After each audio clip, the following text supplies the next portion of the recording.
Exposing justice failures. Lucy Letby reaction now. Join me as I dive deep into the shocking details of Lucy Letby's case and challenge myself to uncover the truth behind this justice failure. What really happened behind those hospital walls?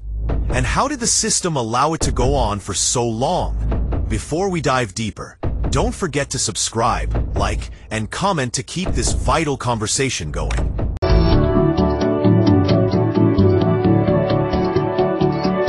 Who is Lucy Letby, and why her case shook the world? Lucy Letby, a name that once evoked the image of a quiet, compassionate nurse, has now become synonymous with one of the most chilling criminal cases in modern British history. Convicted of murdering multiple babies under her care, Letby's story isn't just one of personal evil. It is a glaring example of a justice system and healthcare structure that failed at every critical moment.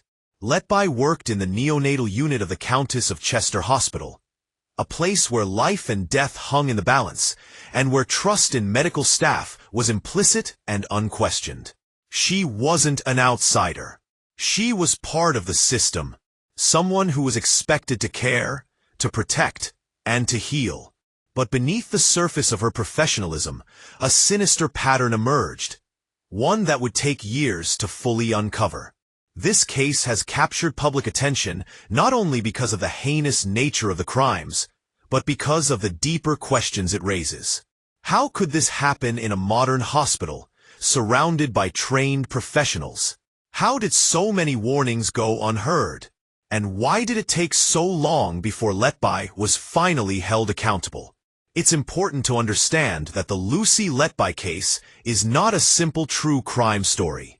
It's a multi-layered tragedy that involves grieving families, brave whistleblowers, systemic negligence, and a justice system that appears to have been asleep at the wheel. To grasp the full scope, we need to go back to when the alarms first began to ring and yet, somehow, were silenced. Between 2015 and 2016, a surge in infant deaths and collapses raised serious concerns among several members of the hospital staff. These were not ordinary complications. These were sudden, unexplained deteriorations in the health of otherwise stable newborns.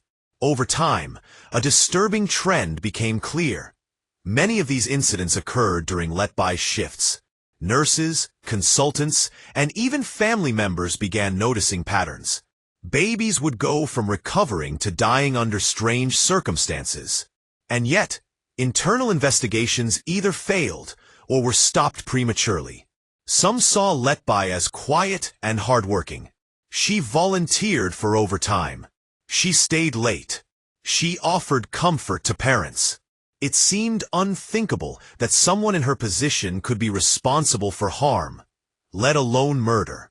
But behind her kind smile, there were whispers of unease among colleagues. Her co-workers weren't silent. Several doctors raised red flags. One consultant, in particular, pushed persistently for an investigation into Letby's connection with the unexpected deaths. But each time concerns were brought up to the hospital's top brass, they were waved away, treated as overreactions or personal grievances. Some hospital executives were reportedly more concerned about the potential PR damage than the mounting death toll. Their inaction would go on to cost even more lives. It's horrifying to imagine the pressure faced by the staff who tried to speak up. The weight of suspicion, combined with fear of retribution from management, created a chilling silence. And Letby continued to work, continued to have access to the most vulnerable patients in the hospital. When the case finally broke in the media, the world was stunned. But for those who had lived through the nightmare, parents who lost their children, staff who were ignored, it was a grim vindication of the concerns they had voiced all along. In 2023, Letby was found guilty on multiple counts of murder and attempted murder of infants. The court revealed that her methods were disturbingly calculated, injecting air into feeding tubes, administering fatal doses of insulin, tampering with oxygen levels. She didn't just kill. She manipulated the system to cover her tracks, knowing full well how long it might take before anyone connected the dots. Still, the biggest question remains. How did it go unnoticed for so long? The failure here isn't just one individual's monstrous actions. It's a failure of oversight, of accountability, of moral responsibility from those who had the power to stop her. The Lucy Letby case has become a lightning rod for discussions around hospital whistleblower protections, investigative protocols, and systemic reform. As we move into the next chapter, we'll examine the specific institutional failures, those critical decision points where something could have been done but wasn't, because understanding how we got here is the only way to make sure it never happens again. System failure. How the justice and healthcare systems let Lucy Letby operate unchecked. This isn't just about one person. This is about an entire system that looked the other way, again and again, until it was far too late. When we ask how a woman like Lucy Letby could have committed such horrific crimes under the radar, the answers lead us not to one door, but to many. Each one is marked by a sign that reads, "Warning ignored." This chapter isn't about speculation. It's about concrete, documented failures that point to one glaring truth. The justice and healthcare systems didn't just miss the signs, they actively overlooked them. Warning ignored alarms from the beginning. The first cracks in the wall appeared as early as 2015 at the Countess of Chester Hospital in the neonatal unit. Senior medical staff noticed a disturbing rise in neonatal deaths, many of which had no medical explanation. Babies that were recovering suddenly collapsed. Infants without prior complications suffered fatal incidents under mysterious circumstances. The only consistent factor? Lucy Letby was present at every one of these shifts. Consultants and doctors did not sit on their hands. They spoke up. They tracked patterns. They filed reports. They even requested that Letby be moved from clinical duties. But how did management respond? In many cases, they defended Letby. They pushed back on what they called unfounded accusations. Worse, when doctors voiced repeated concerns, they were allegedly threatened with disciplinary actions or told to write apology letters to Lucy Letby. One of the most outspoken consultants, Dr. Stephen Breyer, went on record saying he had raised concerns about Letby as early as June 2015. Yet she was not removed from the unit until July 2016. That's over a year of suspected harm. And in that time, more babies died. Institutional blindness. Why would a hospital protect an employee under suspicion of killing infants? The answer may lie in the most dangerous motivator of all: reputation. Hospital administrators, it seems, were far more concerned about their image, their funding, and the potential public fallout than they were about the infant's safety. Accusations of a nurse deliberately harming babies would mean massive scrutiny, not just of one individual, but of hospital leadership, systems, and safety protocols. So, they did what too many institutions do when faced with uncomfortable truths. They denied. They deflected. They delayed. This is what's known as institutional blindness. It's not that the warning signs weren't there. It's that those in power refused to see them, because to acknowledge them meant taking responsibility.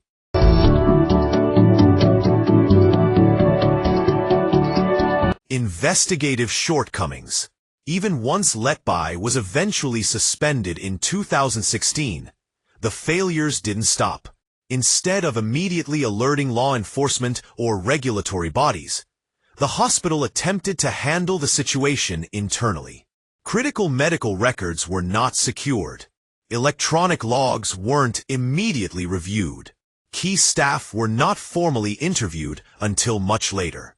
It wasn't until 2017, an entire year later, that police were officially brought into the investigation.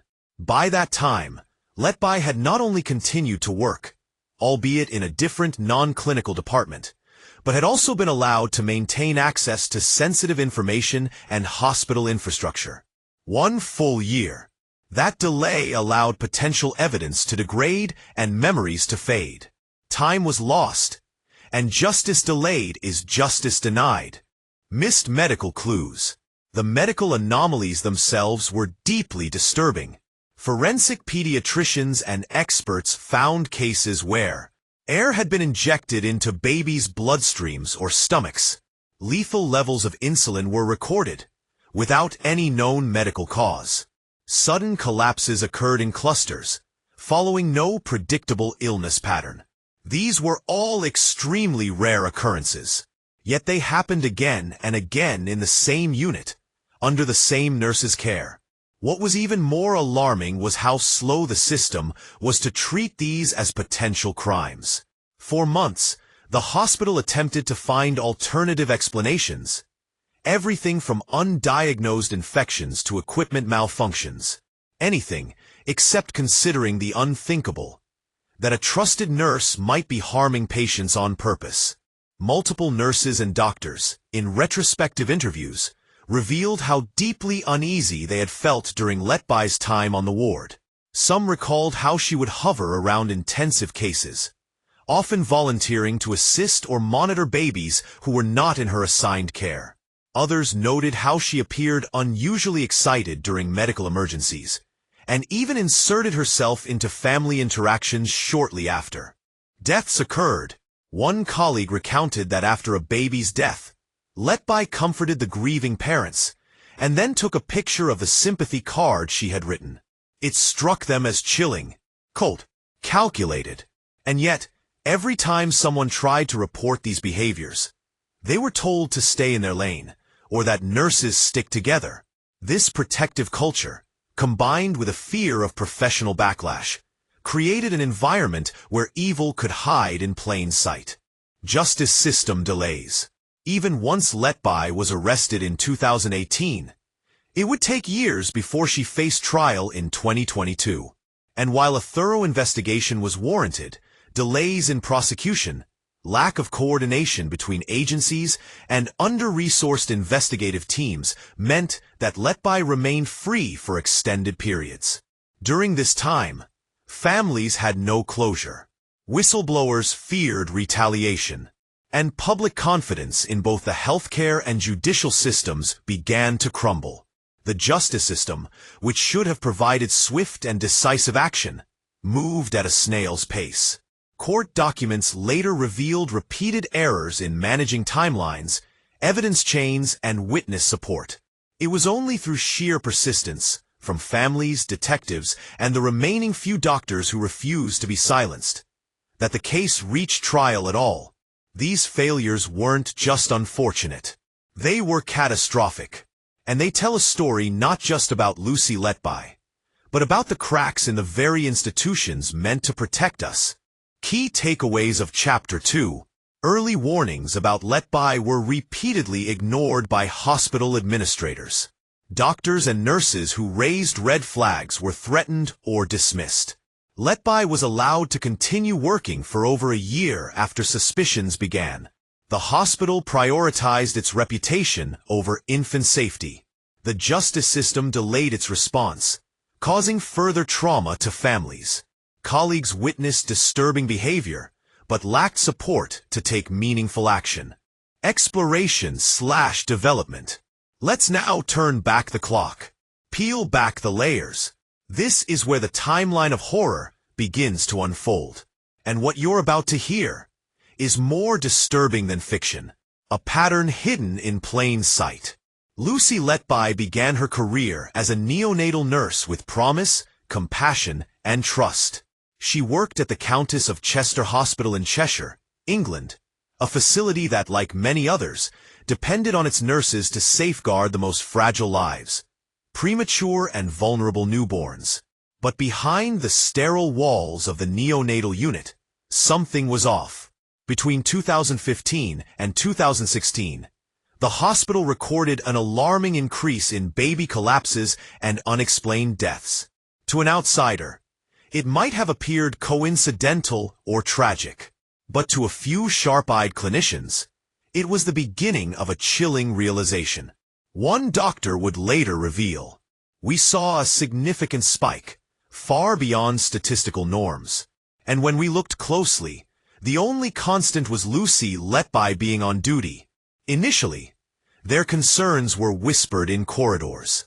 Nurses who worked with her described her as polite, quiet, and seemingly empathetic. But as more incidents occurred under her watch, suspicion grew. And still, no concrete action was taken. A catalogue of missed opportunities. Letby's actions were subtle. According to trial evidence, she used methods that left little trace. Injecting air into veins, overfeeding milk, tampering with breathing tubes, or administering fatal doses of insulin.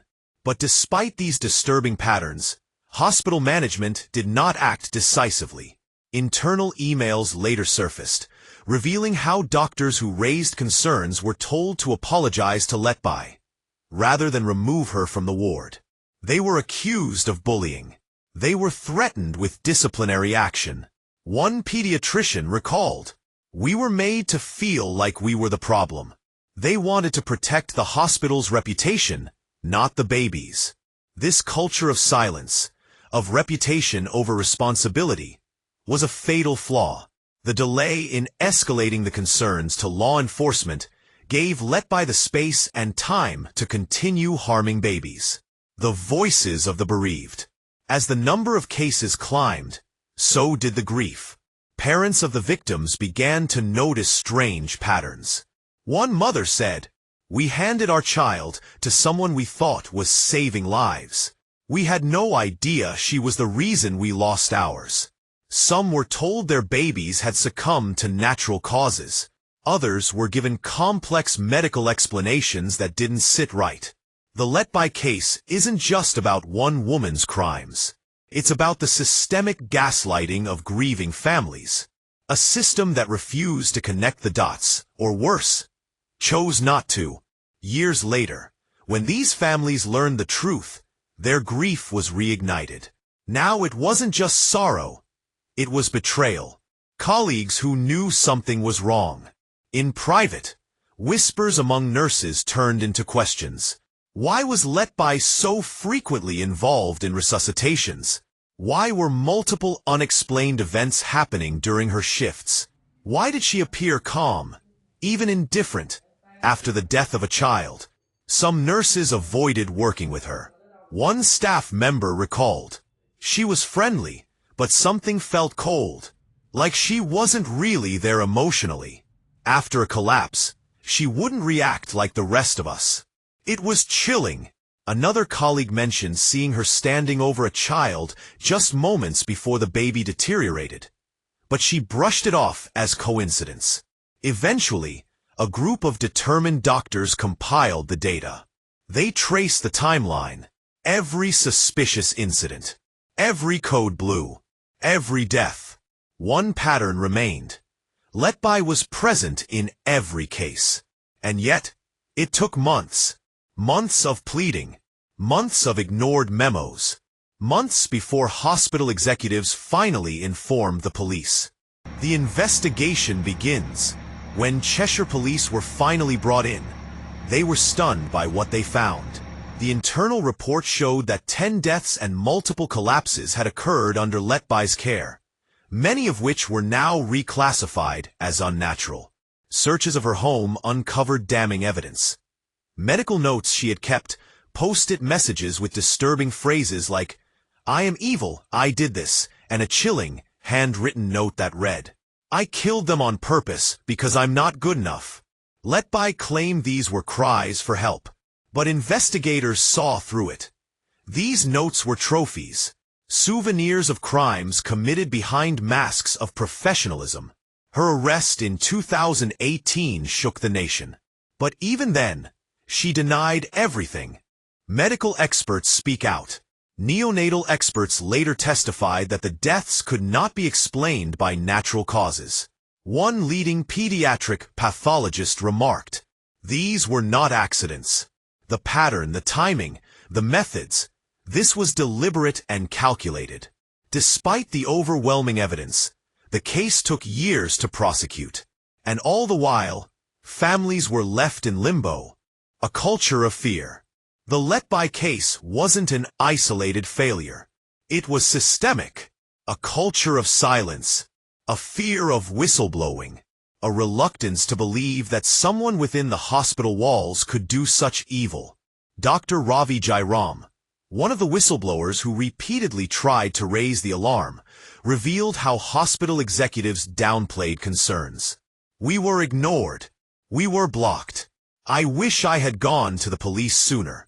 Maybe more lives could have been saved." His words cut deep. They expose an uncomfortable truth. We are only as safe as the systems we trust. And in Letby's case, that trust was shattered. So many chances to stop her, and they were missed. So many voices, and they were silenced. So many lives lost, while she smiled and returned to work. Climax/key moment. This is where the line between suspicion and truth was finally crossed. And what lay beyond it was darker than anyone imagined. The whistle that finally pierced the silence. It was 2016. More than a year had passed since doctors first began raising alarms. The neonatal unit had grown tense. Fear and frustration hung heavy in the air. Behind closed doors, a core group of pediatricians had compiled the undeniable. A damning dossier of case reviews, timelines, and internal notes. At the center of every tragedy was the name Lucy Letby. But even then, the hospital's response? More bureaucracy, more pushback, more silence. Then came the moment that changed everything. Dr. Stephen Breyer, the lead consultant pediatrician, refused to stay silent any longer. In a final desperate move, he escalated the matter outside the hospital's authority. He bypassed internal politics. He contacted Cheshire Police directly. That moment, one act of defiance, was the turning point. The whisper became a siren. The police step in. May 2017. Investigators arrive at the Countess of Chester Hospital. They begin a quiet, thorough review of medical records, death reports, and staff schedules. They don't tell Letby. They don't disrupt the unit. They just watch, listen, analyze. And what they find? Shocking. There was a statistical spike in infant deaths. A nearly 300% increase during Letby's tenure. Even more disturbing, the pattern of events always linked back to her shifts. The timeline spoke louder than words. The police didn't just see numbers, they saw intent. The most chilling discovery. As the investigation intensified, detectives conducted a search of Lucy Letby's home. What they discovered was the most disturbing piece of the puzzle. Inside her bedroom drawer, tucked between ordinary things like receipts and documents, was a notepad. On it, in bold ink, were the words, "I am evil, I did this. I don't deserve to live. I killed them on purpose because I'm not good enough." To the average person, it might look like a self-hating spiral. But for police, it was a confession, buried in plain sight. She had written the words over and over, surrounded by drawings of hearts and smiley faces. One page read, "They all thought I was helping, but I was hurting them. I am the worst." And still, even with this horrifying evidence, Letby maintained her innocence. Colleagues testify. Letby was finally suspended from the hospital in July 2016, but it would be nearly 2 more years before she was arrested. During this time, investigators conducted interviews with staff members, doctors, nurses, administrators. Many finally felt free to speak. One nurse, who chose to remain anonymous, said, "I remember one shift. A baby collapsed. Lucy was the only one in the room. I walked in, and she was just standing there, calm, like nothing had happened." Another recalled that Letby insisted on being present during resuscitations, even when she wasn't assigned. Some began to quietly switch shifts to avoid working with her. There was always something off, but you never want to believe someone could be doing this on purpose. These testimonies painted a picture of a trusted insider hiding behind a mask of professionalism. The calm nurse with a deadly agenda. Courtroom shockwaves. When the trial began, the courtroom was packed.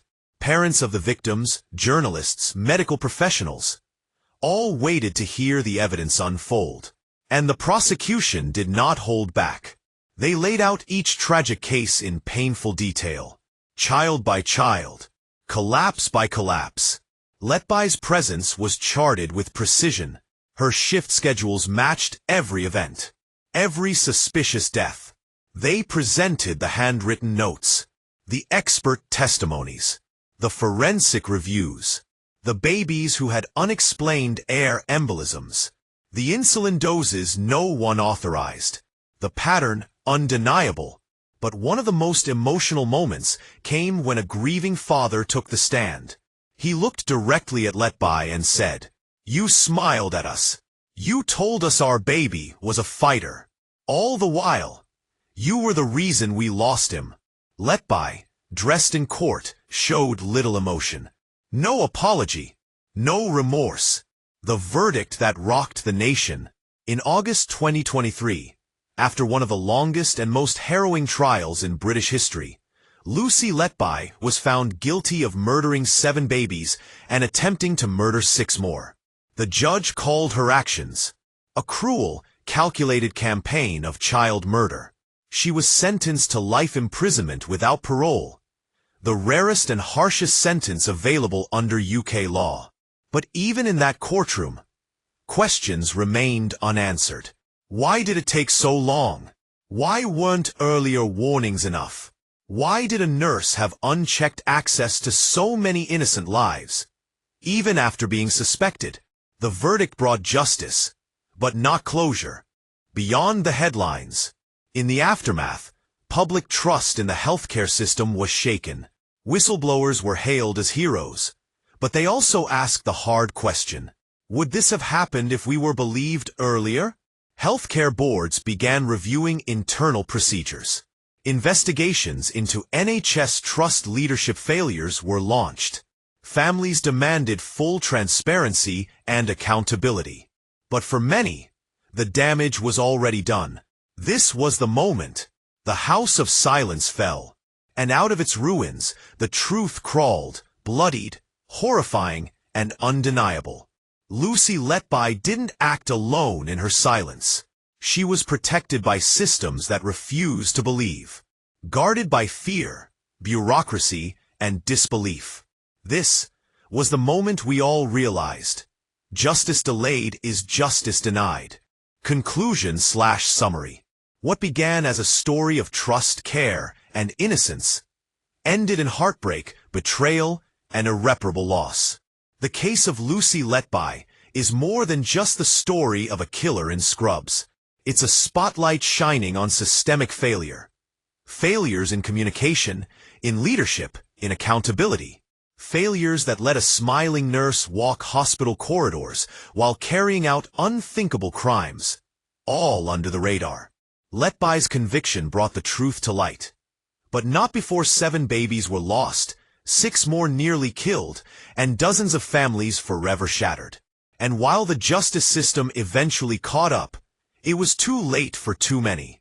What makes this case so chilling isn't just what Letby did, but how long she was allowed to do it. Even when doctors noticed patterns, even when families cried out for answers, the response was hesitation, deflection, silence. In a world where patient care should be sacred, where hospitals should be sanctuaries of healing, how did such darkness go unchecked? The brave whistleblowers, consultants, nurses, support staff were ignored, sidelined, and in some cases, punished for speaking up. It took their relentless persistence and direct action to finally break the silence and force an investigation. Letby's trial revealed more than guilt. It revealed a hospital culture where image often trumped truth, where protecting reputations mattered more than protecting lives. Yes, justice was eventually served, but real justice? It would have come before the first baby's life was lost. And so we are left with the hard truth. Systems designed to protect can sometimes enable the very horrors they're meant to prevent. And until we confront these flaws head-on, we remain vulnerable to the next Lucy Letby. This case is a wake-up call, not just for healthcare providers, but for all of us. Because silence can kill, and complacency is complicity. We must demand better oversight, better protections for whistleblowers, better systems that listen, not just report. Because behind every statistic is a life. Behind every missed warning is a grieving family. Let us not forget the names of those little ones whose lives were stolen too soon. Let their memory be the catalyst for change. This isn't just a scandal. It's a tragedy. And it must never happen again. Now that you've heard the disturbing truth, what will you do with it? If this case moved you, if it made you angry, heartbroken, or just deeply concerned, don't stay silent. Backhand index pointing right, leave a comment below. Tell us, do you believe the justice system did enough? Should the hospital leadership be held accountable? How do we prevent another Lucy Letby from ever slipping through the cracks? Don't forget to like, subscribe, and hit the notification bell. Because this isn't the end of the conversation. In our next video, we'll be investigating real-life healthcare reforms and what's being done to fix a broken system. Loudspeaker, your voice matters. Let's hold institutions accountable together.